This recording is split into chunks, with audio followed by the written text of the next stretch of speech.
ရဖို့ခက်ခဲတဲ့ပြဿနာရှိနေတာပါ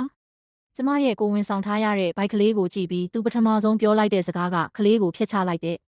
ကျမနားတော်မယုံနိုင်ပါဘူးမေဘာပြောလိုက်တာလဲကျမကိုကလေးဖျက်ချခိုင်းတာလားမေနောက်နေတာမဟုတ်ဘူးမလားအဲ့လိုကျမမေးလိုက်မိတယ်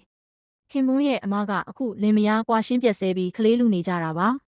အမကကလေးကငါစီပါလာရင်ငါနောက်အိမ်အောင်ပြုဖို့ခက်လိမ့်မယ်နောက်ပြီးကလေးကိုဒီမှာလာထားရင်လည်းနင့်မှာကျွေးနိုင်တဲ့အရေးချင်းမရှိဘူးဒါကြောင့်ကလေးကိုသူ့အဖေစီပဲပေးလိုက်ပါလို့ပြောပါတယ်ကျမကတော့ကျမမကျွေးနိုင်ဘူးပြီးတော့ကျမကလေးကိုလည်းဘယ်တော့မှဖျက်ချမှာမဟုတ်ဘူးလို့ပြက်ပြက်သားသားပြောလိုက်တယ်အနားမှာထိုင်နေတဲ့ခင်မွန်းဖြစ်သူရဲ့အမကမျက်နှာပြတ်သွားပြီးငါမောင်တောင်သဘောတူပြီးနင်ကဘသူမို့လို့လာဆုံးဖြတ်နေတာလဲလို့អော်ပါတော့တယ်။ကျမခင်ပွန်းအချိန်ကြီးရွယ်ကိုမယုံကြည်နိုင်စွာကြည့်လိုက်မိတယ်။ရှင်သဘောတူတယ်ဟုတ်လားလို့ကျမမေးတော့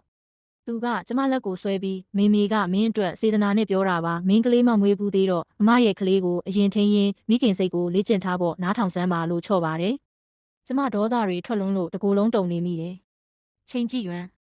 3နှစ်ရှိပြီနော်ကျမဖန်ပြုံတန်နေတာလုပ်ခဲ့တာအကြိမ်ပဲကျမဘိုက်မှာအဲ့ရတွေကြီးပဲအခုမှအောင်မြင်ကရှိသေးတယ်ရှင်ကကျမကိုဖျက်ချခိုင်းနေဟုတ်လားရောက်ခမကဘေးကနေနင့်မှာအရေးချင်းမရှိလို့မဟုတ်ဘူးလားငါသားကြီးရောတယောက်ပဲနင့်ကိုတီးခံနေတာတခြားသူဆိုကွာရှင်းတာကြပြီဒီကိစ္စငါဆုံးဖြတ်ပြီးကလေးဖျက်ချလိုက်ကလေးကနည်းနည်းကြီးမှအစ်စ်ပြန်ယူဖို့လို့ခန့်နေပါတယ်ကျမခင်ပွန်းကိုမျက်နှာဖြူရောစွာနဲ့မေးလိုက်တယ်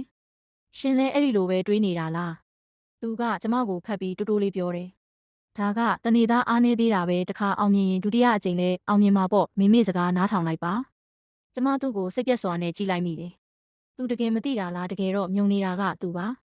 ချိန်ကြည့်ရွမ်းရှင့်မှာလူစိတ်ရောရှိသေးရဲ့လားကျမပိုက်သေးကရှင့်ရဲ့သွေးသားရင်းလေရှင်ကအမရဲ့ကလေးကိုထိမ့်ပေးဖို့အတွက်ကိုယ်ကလေးကိုတတ်ခိုင်းရတယ်လားအဲ့ဒီအချိန်ကနာကျင်လွန်းလို့ကျမသေးခြင်းစိတ်တောင်ပေါက်သွားတယ်ချိန်ကြည့်ရွမ်းကကျမပိုက်ကိုပုတ်ပေးရင်တနာကယူနာနဲ့ငိုဖူးခဲ့တယ်လေဝမ်းနည်းမင်းကိုငါဒုက္ခပေးမိပြီးနောက်ပိုင်းမင်းနဲ့ကလေးကငါရဲ့အသက်ပဲစိတ်ချပါငါရှိနေတဲ့၍ဘသူမှမင်းတို့သားမိကိုရံမမှုစေရဘူးတဲ့ဒါပေမဲ့အခုတော့ကျမနဲ့ကလေးကိုအသက်နဲ့လဲပြီးကာကွယ်ပေးမယ်ဆိုတဲ့သူကကိုကလေးကိုတတ်ဖို့ပထမဆုံးလက်တွဲသူဖြစ်နေပြီချိန်ကြီးရွံကသူ့အမေကိုအားနာစွာကြည့်ပြီးမေဒါမှမဟုတ်တခြားနီးလန်းရှာကြည့်မလားလို့ပြောတော့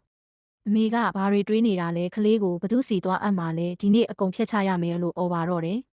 ရောက်ခမကချိန်ကြီးရွံကိုတွန်းထုတ်ပြီးကျမကိုတကားစီဆွဲခေါ်သွားတယ်။ကျမအစွမ်းကုန်ယုံရင်းမေ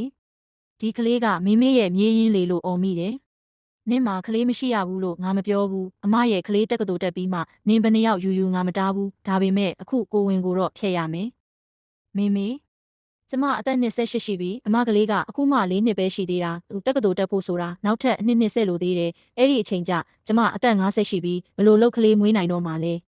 အမဖြစ်သူကကြားဖြတ်ပြီးအနေမငွေးနိုင်ရင်လဲတခြားသူမွေးပေးလိမ့်မယ်ငါမောင်ကတခြားမိမနဲ့ကလေးယူခိုင်းလိုက်မယ်နင်ကပတ်စံပဲထုတ်ပေးပြီးငါကလေးကိုကောင်းကောင်းထိန်းပေးရင်ရပြီနင်ကောင်းကောင်းလုပ်ရင်ငါကလေးကနင့်အိုစာမင်းစာကြည့်ပေးဖို့ငါစဉ်းစားပေးမယ်